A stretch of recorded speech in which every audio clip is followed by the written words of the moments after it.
En este breve vídeo queremos rescatar las palabras que dijo San Juan Bosco contra la masonería y la Revolución Francesa, que, como veréis con el paso de los años, siguen teniendo vigencia, pudiendo considerarse incluso de actualidad. San Juan Bosco nos dice: estas sociedades secretas son generalmente conocidas con los nombres de carbonarios, masones francos, francomasones, jocobinos e Illuminati, y tomaron estos distintos nombres en diferentes momentos, pero todos coinciden en su propósito, es decir, pretenden derrocar la sociedad actual, con la que no están satisfechos, porque no encuentran un lugar adecuado para su ambición, ni la libertad para satisfacer sus pasiones.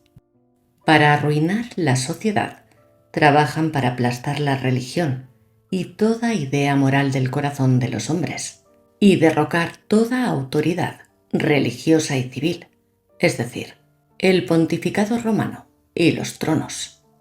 Este objetivo final es un secreto reservado solo a los cabecillas. Los demás se distinguen en distintos grados y no conocen la inicua trama, salvo lo poco que se les revela.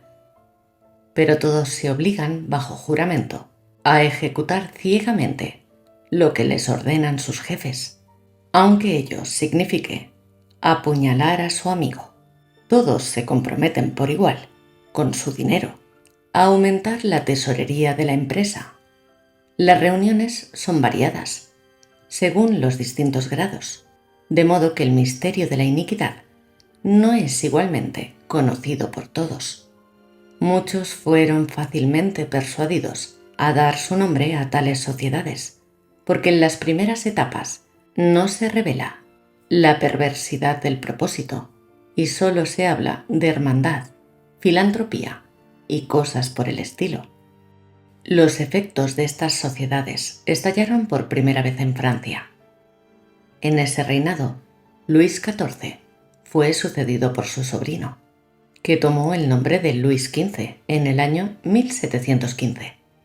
Este rey había puesto grandes esperanzas en sí mismo, pero, rodeado de malos cortesanos, posteriormente, se sumergió en los placeres, descuidando los asuntos del Estado y tomando en consideración las miserias del pueblo.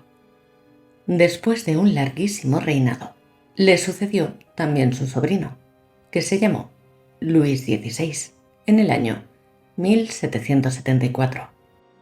Cuando este rey subió al trono, los empleos y bienes del Estado estaban mal divididos. Pesados impuestos pesaban sobre el pueblo. En algunos lugares, la justicia era mal administrada, y a todo esto se le sumó el hambre. Luis XVI intentó detener los males de Francia, pero debido a las sociedades secretas antes mencionadas, sus esfuerzos fueron en vano. Estos exageraron los males, especialmente a través de publicaciones públicas, excitaron al pueblo a rebelarse e hicieron tanto que lograron provocar que estallara una de las revoluciones más terribles, en 1789. Se cometió entonces una barbarie inaudita. Comenzaron por perseguir la religión en sus sacerdotes, hasta el punto de masacrar a 200 de ellos a la vez, a cañonazos. La nobleza fue derrocada y obligada a renunciar a sus feudos y títulos. El rey fue depuesto del trono y condenado a dejar su cabeza en la horca, a lo que poco después también fue conducida la reina. La clase media, es decir, la burguesía, fue quien inició la revolución, utilizando a la plebe, y la plebe, a su vez, quiso continuarla y convertirse en soberana, como de hecho lo fue, y luego arrastró al patíbulo por centenares, a los mismos burgueses que habían condenado a muerte a los sacerdotes y a los nobles.